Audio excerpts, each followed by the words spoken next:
नमस्कार दोस्तों, Lalit study 105 YouTube channel पर आपका स्वागत है। दोस्तों आरआरबी, एएलपी, एएलपी और दोस्तों जेई एग्ज़ाम के लिए करंट अफेयर के टॉप 30 क्वेश्चन इस क्लास में मैं लेकर आया हूं आपके लिए। इन क्वेश्चनों को आप ज़रूर लगाइएगा, बहुत ही महत्वपूर्ण ये प्रश्न है। चलिए क्लास को आरंभ करते हैं। राष्ट्रीय और अंतर्राष्ट्रीय महत्व की समसामयिक घटनाओं पर आधारित ये आपके 30 प्रश्न जो है टॉप के क्वेश्चन हैं। चलिए प्रश्न नंबर आपका पहला है, राम मंदिर के शिखर पर धर्म ध्वजा आरोहित की गई। इस धर्म ध्वजा पर कौन से चिन्ह अंकित है?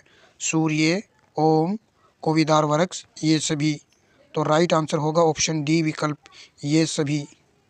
चलिए प्रश्न नंबर नेक्स्ट है, भारत के 53वें मुख्य न्यायाधीश कौन है? तो भारत के जो 53वें मुख्य न्यायाधीश बने हैं उनका नाम क्या है? राइट विकल्प डी है, जस्टिस सूर्यकांत। अक्सर कर मुख्य न्यायाधीश से एग्जाम में प्रश्न बनता ही है। 20वां G20 शिखर सम्मेलन कहाँ आयोजित किया गया था? तो 20वां G20 शिखर सम्मेलन आयोजित किया गया था जोहान्सबर्ग, दक्षिण अफ्रीका में। यानी कि यहाँ पर ए विकल्प राइट आंसर रहेगा। ठीक है, नेक्स्ट प्रश्न को लगाते हैं। बैंकॉक में हुए 74वां मिस यूनिवर्स 2025 का खिताब किसने जीता है? मिस यूनिवर्स 2025 का खिताब किसने जीता है? राइट विकल्प हो जाएगा ऑप्शन बी, फातिमा बोश, मैक्सिको की हैं ये, इन्होंने ही जीता है। इसको भी याद कीजिएगा दोस्तों। लेटेस्ट है, सभी क्वेश्चन महत्वपूर्ण है। भारत सरकार ने श्रम कानूनों को आसान और कारगर बनाने के लिए किन श्रम संहिताओं को लागू किया है? देखिए लेटेस्ट क्वेश्चन है ये भी। वेतन संहिता 2019, औद्योगिक संबंध संहिता 2020, सामाजिक सुरक्षा संहिता 2020, व्यावसायिक सुरक्षा और स्वास्थ्य और कार्य शर्त संहिता 2020। यहाँ पर डी विकल्प राइट आंसर है। इन सभी को भारत सरकार ने श्रम कानूनों को आसान और कारगर बनाने के लिए श्रम संहिताओं को लागू किया गया है 2025 में।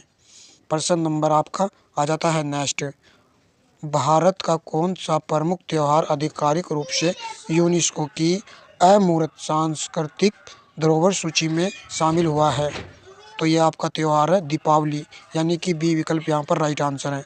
यूनेस्को की अमूर्त सांस्कृतिक धरोहर सूची में ये शामिल हुआ है।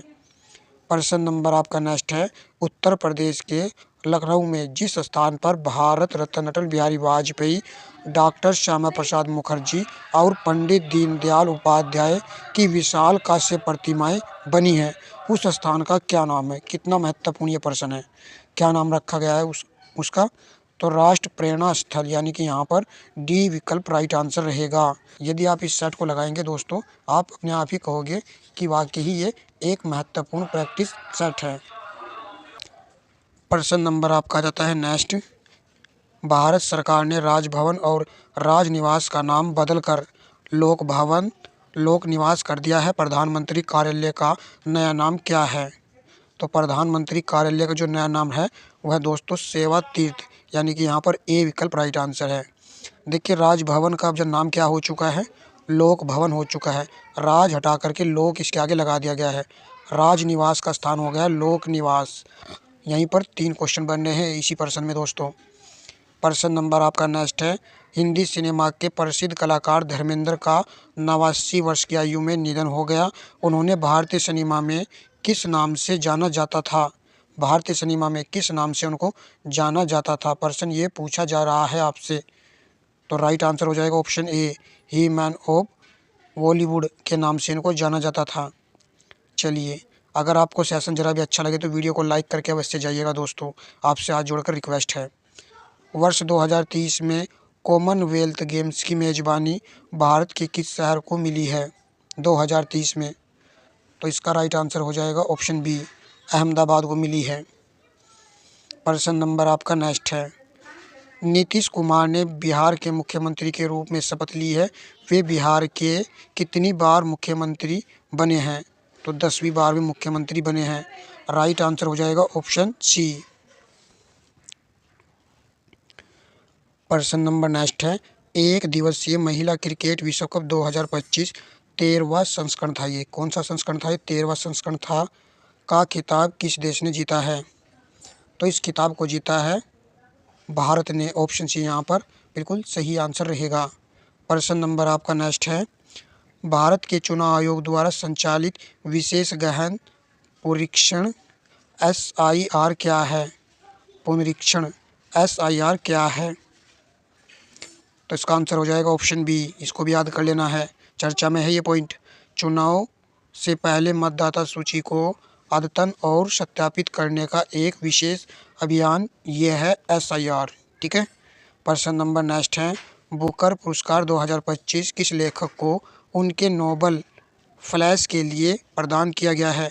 ये तो हाल ही में ग्रुप डी में भी पूछ लिया गया है क्वेश्चन। राइट आंसर होगा डेविस सजाले को। ऑप्शन ए राइट आंसर है। ठीक है, इनकी कीर्ति है फ्लैश। प्रश्न नंबर नेक्स्ट है, ISSF विश्व चैंपियनशिप 2025 में पुरुषों की 10 मीटर एयर पिस्टल स्पर्धा में स्वर्ण पदक किसने जीता है? सम्राट राणा ने इसको जीता है। बी विकल्प यहाँ पर सही आंसर था। प्रश्न नंबर आ जाता है आपका नेक्स्ट, जो कि 16वां क्वेश्चन है। वर्ष 2025 में भारत के ऐतिहासिक स्थान यूनेस्को की विश्व धरोहर सूची में शामिल किया गया है। तो इसमें शामिल किया गया मराठा सैन्य परिदृश्य को। ऑप्शन डी राइट आंसर है। 100% दोस्तों, इसी क्लास से आपको 2 से 3 प्रश्न भी देखने को मिल सकते हैं। इतना महत्वपूर्ण ये सेट है जो कि 30 प्रश्नों का है। प्रधानमंत्री नरेंद्र मोदी ने किस राज्य में भारत के पहले बांस आधारित बायो एथेनॉल संयंत्र का उद्घाटन किया है? बांस आधारित है ये। राइट विकल्प ऑप्शन सी रहेगा, असम। प्रश्न नंबर नेक्स्ट है, किस देश ने 1 अक्टूबर 2025 से के वीज़ा शुरू करने की घोषणा की है? ऐसा करने वाला देश आपका चाइना, चीन राइट आंसर रहेगा। बी विकल्प यहाँ पर सही था। प्रश्न नंबर नेक्स्ट है, केंद्रीय ऊर्जा मंत्रालय द्वारा 2 अगस्त 2025 को जारी राज्य ऊर्जा दक्षता सूचकांक 2024 में किस राज्य को पहला स्थान प्राप्त हुआ है? तो पहला स्थान प्राप्त हुआ है महाराष्ट्र को। ए विकल्प यहाँ पर सही था। प्रश्न नंबर 20 है, 134वें ड्यूरंड कप 2025 फुटबॉल टूर्नामेंट का खिताब किस टीम ने जीता है? नॉर्थ ईस्ट यूनाइटेड FC ने। तो यहाँ पर ए विकल्प राइट आंसर है। प्रश्न नंबर आपका नेक्स्ट है, भारत के चंद्रयान 3 के किस भाग में लेजर इंड्यूस्ड ब्रेकडाउन स्पेक्ट्रोस्कोप और अल्फा पार्टिकल एक्सरे स्पेक्ट्रोमीटर नामक पेलोड्स लगे हैं? तो ये लगे हैं प्रज्ञान रोवर में।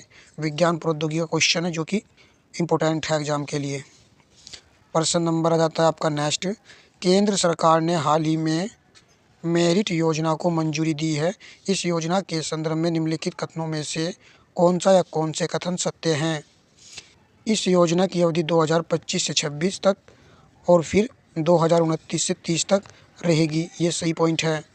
यह योजना तकनीकी शिक्षा में गुणवत्ता व शोध को बढ़ावा देने के लिए बनी है, मेरिट योजना। तो यहाँ पर ये भी आपका सही विकल्प है। फिर उसके बाद में इसकी कुल लागत जो है ना योजना की, वो 4200 करोड़ रुपए है। ये सभी यहाँ पर बिल्कुल सही हैं। 4200 करोड़ रुपए है मेरिट योजना। केंद्र सरकार ने इसको जो है हाल ही में मंजूरी दी है। अच्छा क्वेश्चन था। प्रश्न नंबर आपका नेक्स्ट है, देहरादून स्थित भारतीय सैन्य अकादमी से टेरिटोरियल आर्मी में कमीशन पाने वाली पहली महिला अधिकारी कौन है? ये पहली महिला अधिकारी बनी है, इसलिए इम्पोर्टेंट हो जाता है। यहाँ पर इनका फोटो देखिए, इनका नाम है दोस्तों साई जाधव। सी विकल्प यहाँ पर राइट आंसर रहेगा। प्रश्न नंबर आपका 24 है, अंतर्राष्ट्रीय अंतरिक्ष स्टेशन के लिए आगामी एक्सियोम 4 मिशन का पायलट कौन होगा? बल्कि हो चुके हैं। तो इनका नाम है दोस्तों कैप्टन शुभांशु शुक्ला। ठीक है, कैप्टन आपको याद रखना है, शुभांशु शुक्ला थे। और ये किस राज्य के रहने वाले हैं? उत्तर प्रदेश के भी लखनऊ ज़िले के हैं ये, लखनऊ। ठीक है, इसको भी आपको याद रखना है, ये भी पूछा जा सकता है एग्जाम में।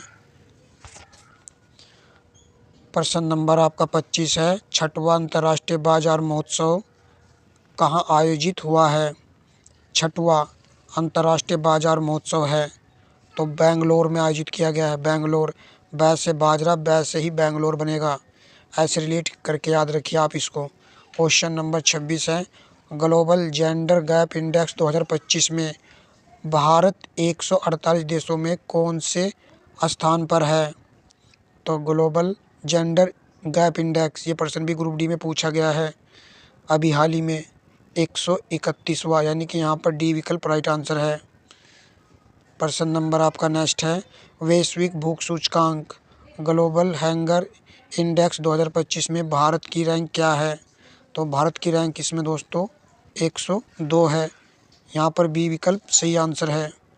प्रश्न नंबर आपका जाता है 28, जलवायु परिवर्तन प्रदर्शन सूचकांक 2026 क्लाइमेट चेंज परफॉर्मेंस इंडेक्स में भारत की रैंक क्या थी? यानी कि 2026 में इसकी रैंक क्या है, ये प्रश्न पूछा जा रहा है।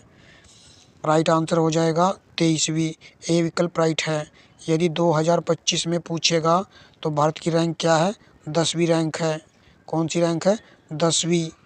और 2026 में हो चुकी है 23वीं। ठीक है। खेलो इंडिया यूथ गेम्स में किस राज्य ने पहला स्थान प्राप्त किया है? ये दोस्तों ग्रुप डी में पूछा गया।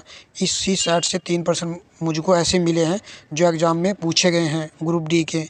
तो राइट आंसर हो जाएगा ऑप्शन ए, महाराष्ट्र पदक तालिका में प्रथम स्थान पर है, सेकंड पर हरियाणा है। ठीक है। और इसका जो शुभंकर था विराज था। तो दोस्तों यहाँ पर आपके एक और लास्ट प्रश्न रह चुका है, चलिए इसको भी लगा लेते हैं। हाल ही में किसकी संस्मरण पुस्तक मदर मेरी कम्स टू मी का विमोचन हुआ है? किसकी पुस्तक है ये? राइट आंसर हो जाएगा ऑप्शन बी, अरुंधति रॉय की ये पुस्तक है। तो इस प्रकार दोस्तों इस क्लास में हमने 30 प्रश्न कंप्लीट कर लिए हैं। सेशन आपको जरूर पसंद आया होगा। जिन भी विद्यार्थियों ने पूरी क्लास वॉच की है उनको निश्चित ही एग्जाम में भी बेनिफिट होगा। पूरी क्लास वॉच करने से ही बेनिफिट होता है दोस्तों। पता नहीं कहाँ पर कौन सा क्वेश्चन एग्जाम में फंस जाए। ज़्यादा लंबी क्लास तो नहीं थी ये, 30 प्रश्नों की थी, तो ऐसी वीडियो को आप देख लिया करो। ठीक है। धन्यवाद दोस्तों।